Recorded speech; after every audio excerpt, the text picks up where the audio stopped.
Hi guys, ఎలా ఉన్నారు? నేను మీ చందు. ఈ రోజు నేను మీ ముందు కొన్ని ట్రెండింగ్ టాపిక్స్ తీసుకొచ్చాను. అవేంటో చూద్దాం పదండి. కళ్ళ ముందు చూస్తుండగానే దాదాపు 25 కోట్లు విలువ చేసే బంగారాన్ని దొంగలు ఎత్తుకెళ్లారు. మనమైతే వివరాల్లోకి వెళ్ళినట్లయితే బీహార్ రాష్ట్రంలోని ఆరా ప్రాంతంలో దొంగలు బీభత్సం సృష్టించారు. తనిష్క్ షోరూమ్ లోకి 6 దుండగులు తుపాకీలతో ప్రవేశించి అక్కడ పనిచేస్తున్న సిబ్బంది అందరినీ బెదిరిస్తూ ఒకవైపు తీసుకొచ్చారు. తర్వాత ఆ షాప్ లోని దాదాపు 25 కోట్లు విలువ చేసే నగలను దొంగలు ఎత్తుకెళ్లడానికి ప్రయత్నించారు. కానీ అప్పటికే పోలీసు వాళ్ళకి సమాచారం అందడంతో పోలీసు వాళ్ళు అక్కడికి వచ్చి దొంగలపై కాల్పులు అయితే జరిపారు. ఈ కాల్పుల్లో 2 దొంగలైతే గాయపడ్డారు. పోలీసులు వారిద్దరిని అదుపులోకి తీసుకుని వారి దగ్గర నుంచి కొన్ని బంగారు నగలను అయితే స్వాధీనం చేసుకున్నారు. అయితే మిగిలిన ఆ నలుగురు అయితే పరారీలో ఉన్నారు. వారి కోసం అయితే పోలీసు వాళ్ళు గాలింపు చర్యలు అయితే చేపట్టారు. ఇక్కడ ఈ షాప్ లోకి వాళ్ళు ఏ విధంగా వచ్చారు, ఏ విధంగా దోచుకున్నారో ఇక్కడ మీరు పైన వీడియోలో చూడొచ్చు. నెక్స్ట్ టాపిక్, ఈ విషయం అయితే ఒక దారుణమైన విషయం. 2 తల్లిదండ్రులు వారి పిల్లల్ని చంపి వారు కూడా ఆత్మహత్య చేసుకున్నారు. మనమైతే వివరాల్లోకి వెళ్ళినట్లయితే హైదరాబాద్ లోని హబ్సిగూడలో తీవ్ర విషాదం చోటు చేసుకునింది. 2 పిల్లల్ని చంపి తల్లిదండ్రులు చంద్రశేఖర్ గారు 40 ఏళ్లు, కవిత గారు 35 ఏళ్లు ఉరి వేసుకుని ఆత్మహత్యకైతే పాల్పడ్డారు.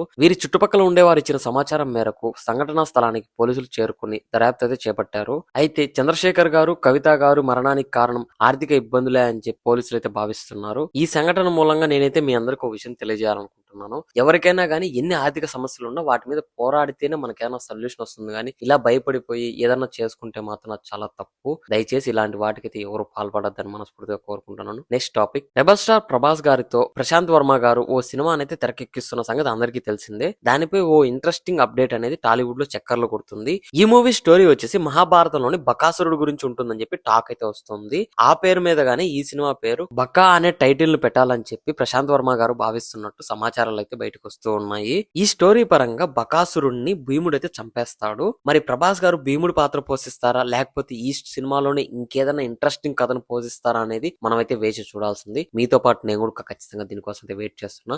Thank you for watching guys. Please don't forget subscribe.